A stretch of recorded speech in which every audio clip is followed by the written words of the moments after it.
بەدەنگی خۆش بمهێنە جۆش بە بۆنی خۆش بمکە سەرخۆش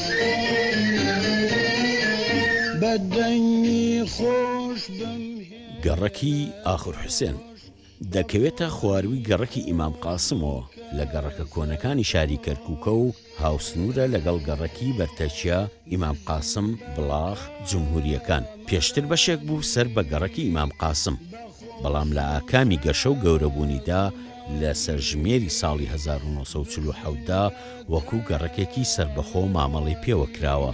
لە سەرژمێری ساڵی 1940دا 2045 کەس ژمارەی دانیشتوانی بوونە کە نزیکەی 112 خێزانی یەک کەسی تێدا هەبووە و 61 خێزانی فرەئەندام بووە کە لە سەرژمێری ساڵی 1950دا ڕێژەی دانیشتوانی زۆر بوونە، بەڵام لە چوارچێوەی گەڕەکی ئیمام قاسم مامەڵەی پێوە کراوە.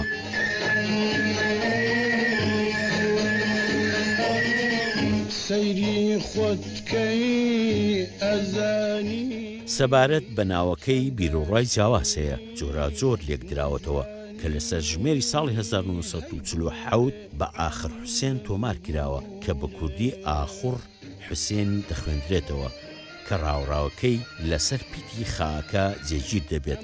بنەڕەتی ناوەکەی دەگەڕێتەوە بۆ بوونی خان و ئاخور لەو شوێنەدا و لەو ناوچەیەدا.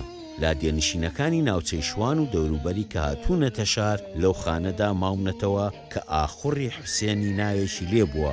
بە تێپەڕبوونی کات ناوی ئاخور حوسێنی بەسەردا سەپێنراوە. هەندێکی دیکەوای بۆ دەچن کە ناوەکەی ئەخی حوسێنی بنەڕەتەکەشی ڕێکخراوی ئەخیانی عوسمانی بێ.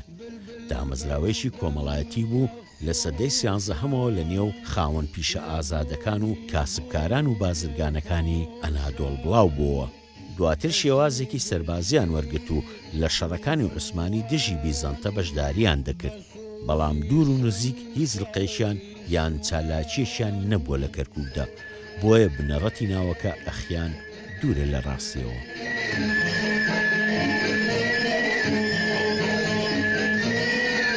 دەستی گرت پیر و جوان.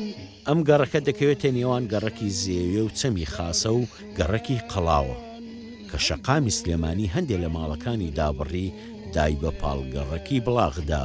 ئەم گەڕەکە جێیەکی باش و خۆشی هەیە، دانیشتوانەکەی زانا و کاسبکار بوون، خوێندەواری پایەبەرز و مامۆستا و فەرمانبەری زۆرە.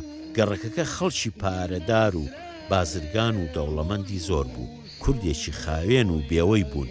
پیاوی وەک حەمە ڕەشیدخانی بانە و لە نێوانیاندا حەوایەوە و بەڕێزەوە قەدران لێگرت. دەرگای ماڵەکەی بە دەرگای بچکۆڵەی مزگەوتی نائیبە بوو کە پاش هەرەسێنانی شۆڕشی کورد ئاوارەی ئەم گەڕەکە بوو. هەروەها تەچێ سەیدمون بخ و تەچێ قەرەچێواری تێدا بوو. دێوانەی ئەو کێوانم نازانم چی.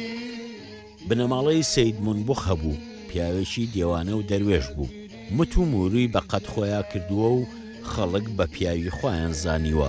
تەچێی سەیدمون بخیان بۆ دروست کردووە و تاکو ئێستا پاشماوەی لە نێوان سەیسەبەر و ئاخور حوسێندا ماوە.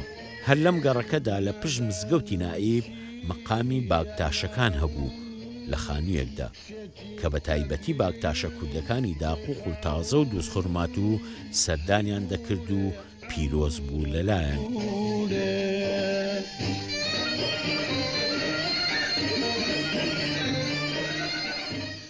ئەوەی لەم گەڕەکەدا بەرچاو دەکەوێت بریتیە لە بوونی خانووی جۆرا و جۆر و تەرز و نەخشی هەمەڕەنگی تێدایە. بەشێک لە خانووەکان لەسەر تەرزی کۆن بنیادنراوە و کۆڵەکە و کەوانەی جۆر بە جۆر لە ماڵەکاندا ڕازاوەتەوە.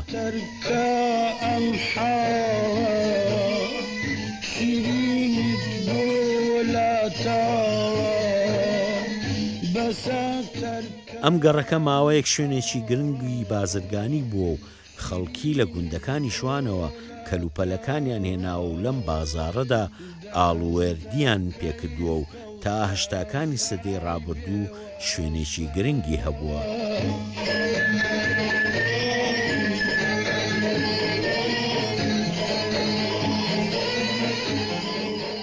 کۆڵانی سەیسەروەر چەند ماڵێکی سەربەگەڕێکی ئاخر حوسێنە کۆڵانێکی دێرینە و ماڵ و کەسایەتی ناسراوی کەرکووکیان تێدا نیشتەجێ بوونە وەکو دادوەر نورەدین بەهادین و باوکی حەسیب ساڵح و سەی گوڵچایەتی و ئۆمەر شەرعان و شاعر عەلی باپیر و شاکر حەکیم ئەفەنی و سابیر حەکیم ئەفەنی و حوسێن ئەفەنی بایەجان کە پزیشک بوو لە ئۆردوی عوسمانی شێخ قادر بەرزنجی و ڕەفیق حلمی و عەلی ئەحسان و ڕەئوف هەوەرەنی و ئەنوەر عەبدوڵڵا و ئەفسەر کەمال ئەحمەد و یونس تۆفیق ئامان و حەسیب جەمەبەگی سیامان سووری جوان